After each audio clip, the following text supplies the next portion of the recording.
আজিৰ ভিডিঅ'ৰ জৰিয়তে আমি কথা পাতিম আপোনালোকে স্বচ্ছ ভাৰত মিছনৰ অধীনত এপ্লাই কৰা টয়লেট বা লেট্ৰিনৰ ষ্টেটাছ আপোনালোকে কেনেকৈ চাব পাৰিব অনলাইনত কোনসকল ব্যক্তিৰ নাম কৰ্তন হ'ব পাৰে আৰু কোনসকল ব্যক্তিয়ে এই লেট্ৰিন পাব পাৰে এই আঁচনিৰ অধীনত কিমান টকা পোৱাৰ সম্ভাৱনা আছে কোনসকল ব্যক্তি এই আঁচনিৰ বাবে যোগ্য এই আঁচনিৰ অধীনত কিমান টকা চৰকাৰে ধাৰ্য কৰিছে নমস্কাৰ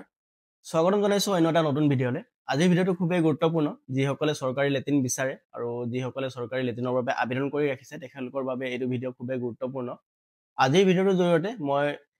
কেইবাটাও পইণ্ট আপোনালোকক মই ইতিমধ্যে ক'লো সেইকেইটাৰ ওপৰত কথা পাতিম আৰু আপোনালোকক মই অনলাইনত প্ৰুফ দেখুৱাই দিম আপোনালোকে কেতিয়া টকা পোৱাৰ সম্ভাৱনা আছে কিমান টকা পোৱাৰ সম্ভাৱনা আছে আৰু আপুনি এপ্লাই কৰা যোনটো এপ্লিকেশ্যনটো ৰিজেক্ট হৈছে নে এপ্ৰুভ হৈছে সকলো কথা আপোনালোকক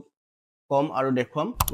স্বচ্ছ ভাৰত মিছন অধীনত আবেদন কৰা অনলাইন লেট্ৰিনৰ ষ্টেটাছ চেক কৰিবলৈ আপোনাৰ মোবাইলত থকা গুগল ক্ৰমটো ওপেন কৰি ল'ব আৰু সাৰ্চ কৰিব স্বচ্ছ ভাৰত মিছন ইয়াতে আপোনালোকে দেখা পাইছে স্বচ্ছ ভাৰত মিছন এনেকৈ সাৰ্চ কৰিব সাৰ্চ কৰাৰ পাছতে আপোনালোকে এটা দেখা পাইছে স্বচ্ছ Bharat mission Grameen department of drinking water and facility ইয়াতে আপোনালোকে ক্লিক কৰিব ক্লিক কৰাৰ পাছতে আপোনালোকে দেখা পাব এনেকৈ ইন্টাৰফেসটো খোল খাই যাব আপোনালোকে ইয়াতে ক্লিক কৰিব ক্লিক কৰাৰ পাছতে আপোনালোকে ইয়াতে দেখা পাইছে সিটিজেন কৰ্নাৰ ইয়াতে ক্লিক কৰিব তাত ক্লিক কৰাৰ পাছতে দ্বিতীয় নম্বৰ অপচনটো এপ্লিকেশন ফৰ IHSL ইয়াতে ক্লিক কৰিব ইন্টাৰফেসটো এনেকৈ খোল খাই যাব আৰু ইয়াতে আপোনালোকে দেখা পাইছে স্বচ্ছ ভাৰত মিছন গ্ৰামীণ ফেজ 2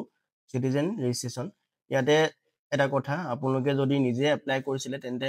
ইয়াতে ৰেজিষ্ট্ৰেচন মোবাইল নাম্বাৰ ইয়াতে এন্টাৰ কৰি গেট OTP ক্লিক কৰিলে এটা OTP আহিব আৰু তাত ফিল আপ কৰাৰ পাছতে এই যোনটো কেপচা কোড দিয়া আছে এটো এন্টাৰ কৰাৰ পাছত সাইন ইন কৰিব পাৰিব প্ৰথম কথা আৰু যদি আপোনালোকে বেলেগ দোকানত বা কেফেত গৈ আবেদন কৰিছিলে তেন্তে তেখেতলোকৰ ওচৰত গৈ আপোনালোকে সুধিব লাগিব যে আপোনাৰ মোবাইল নম্বৰ লগত কৰি দিছিলে নে তেখেতৰ যোনজন কেফে অনাৰ হয় তেখেতৰ মোবাইল নম্বৰ লগত এটা আপোনালোকে সুধি কামটো কৰিব লাগিব যদি আপুনি নিজৰ মোবাইল নম্বৰ লগত যদি আবেদন কৰিছিলে তেন্তে আপোনাৰ মোবাইল নম্বৰটো এন্টাৰ কৰিব এন্টাৰ কৰাৰ পাছতে গেট OTP অপচনটোত ক্লিক কৰিব OTP টো আপোনাৰ মোবাইল নম্বৰত আহি যাব 270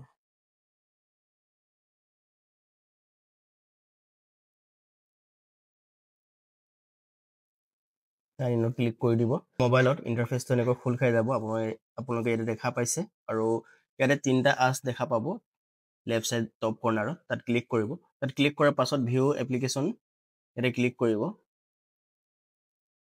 তাৰ পাছতে আপোনালোকে কি কৰিব এই যোনটো ট্ৰেক ষ্টেটাছ অপচনটোত ক্লিক কৰিব তাত ক্লিক কৰাৰ লগে লগে আপোনালোকৰ এপ্লিকেশনৰ ষ্টেটাছটো এনেকৈ শো হৈ যাব আপোনালোকে ইয়াতে দেখা পাইছে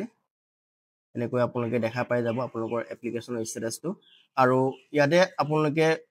চাব এপ্লিকেশন ৰিসিভ ডেটটো দিয়া থাকিব আৰু এপ্লিকেশন স্ক্ৰুটিনি ডান কোন তাৰিখে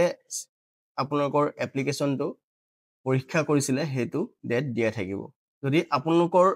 এনে ধৰণে ওলাই থাকে ইয়াতে আপোনালোকে দেখা পাইছে এনেকৈ যদি ওলাই থাকে তেন্তে আপোনালোকৰ যোনটো এপ্লিকেশন হয় হেতু এপ্ৰুভ হৈছে পইণ্ট কৈছিলো আপোনালোকৰ এপ্লিকেশন এপ্ৰুভ হৈছে নে ৰিজেক্ট হৈছে হেতু কথাও জনাম বুলি চাওক ইয়াতে আপোনালোকে দেখা পাইছে ষ্টেটাছত আপোনালোকে দেখা পাইছে প্ৰথম যোনটো এপ্লিকেশন হয় এপ্লিকেশন এপ্ৰুভ দিয়া আছে আপোনালোকে দেখা পাইছে আৰু তৃতীয় নম্বৰ অপচনটো আপোনালোকে দেখা পাইছে এপ্লিকেশন ৰিজেক্টেড ঠিক আছে এনেকৈ আপোনালোকে আপোনালোকৰ এপ্লিকেশনৰ এপ্ৰুভ হৈছে নে ৰিজেক্ট হৈছে হেতু চাব পাৰিব আৰু ইয়াত যদি ট্ৰেক ষ্টেটাছত চাও আমি যোনখন এপ্লিকেশন ৰিজেক্টেড দেখাইছে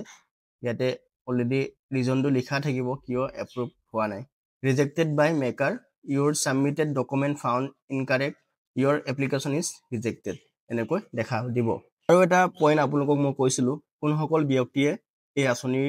অধীনত লেট্ৰিন বা টয়লেট পোৱাৰ যোগ্য হয় ঠিক আছে ইয়াতে আপোনালোকে চাব পাৰে eligibility criteria of beneficiaries only those households BPL SC ST household with physically disabled person small and marginal farmer and women